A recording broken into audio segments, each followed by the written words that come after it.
குலதெய்வ வழிபாட்டை செய்து பலன் பெறுவது எவ்வாறு? மனிதராகப் பிறந்த எல்லோருக்கும் தங்களுக்கென ஒரு குலதெய்வம் இருக்கும். நம் முன்னோர்கள் அவர்கள் வழிபட்ட தெய்வத்தை அவர்கள் சந்ததியினர் ஒவ்வொருவருக்கும் தங்கள் தெய்வத்தின் அருமை பெருமைகளைப் பற்றி சொல்லி அவர்களையும் குலதெய்வ வழிபாட்டை செய்யுமாறு கேட்டுக்கொள்வார்கள். இது இன்று வரை தொடர்ந்து நாம் அனைவரும் என்றாவது ஒரு நாள் நம் குல தெய்வ கோவிலுக்கு சென்று வர உதவுகிறது. மறைந்து போகும் குலதெய்வ வழிபாடு ஆனால் நாம் வாழும் வாழ்க்கை முறைக்கு சம்பந்தமில்லாத வெகு தூரத்தில் இருக்கும் கோவில்களுக்கு ஏன் செல்ல வேண்டும் என்று நாம் தயங்குகிறோம். உண்மையில் நாம் எங்கு பிறந்தோமோ அல்லது நமக்கான குலதெய்வம் எங்கு உள்ளதோ அங்கு சென்று குலதெய்வ வழிபாடு செய்வதன் மூலமாகத்தான் நமக்கு அருள் கிடைக்கும். அதை தவிர்த்து மற்ற கோவில்களுக்குச் சென்று வழிபாடு செய்வதன் மூலம் நமக்கு எந்த பயனும் இல்லை. மேலும் படிக்க செவ்வாயில் முருகனின் அருள் பெற பின்பற்றுங்கள்.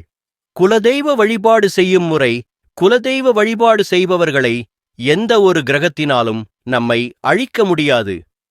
அத்தகைய சக்தி வாய்ந்த குலதெய்வ வழிபாட்டை நாம் எப்படி செய்வது?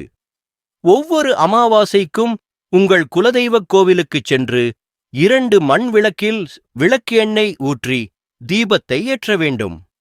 பின்பு பூஜைக்கு பயன்படுத்திய எலுமிச்சை பழத்தை கோவிலில் இருக்கும் சூலகத்தில் குத்தி வைப்பதன் மூலம் நாம் நீண்ட நாட்களாக வேண்டி வரும் பிரார்த்தனைகள் அனைத்தும் நிறைவேறும். மேலும் படிக்க அஷ்டமியில் யாருக்கு என்ன செய்யணும்னு பார்ப்போம்.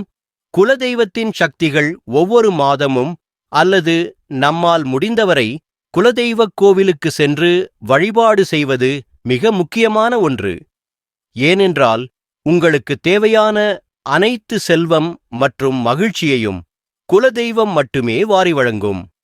என்னதான் நீங்கள் மற்ற தெய்வங்களை வணங்கி வந்தாலும் அந்த தெய்வங்களும் உங்கள் குலதெய்வம் வழியாகத்தான் உங்களுக்கு நன்மையை ஏற்படுத்தும்.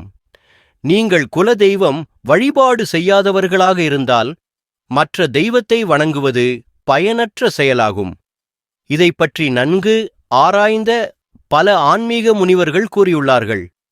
பாவ புண்ணிய கணக்கு நாம் செய்யப்படும் பாவ புண்ணியங்களைப் பொறுத்துதான் நம்முடைய அடுத்த பிறவி அமையும். எனவே மனிதராகப் பிறந்த ஒவ்வொருவரும் தாங்கள் செய்யும் பாவங்களை விட புண்ணியங்கள் அதிகமாக இருக்க வேண்டும்.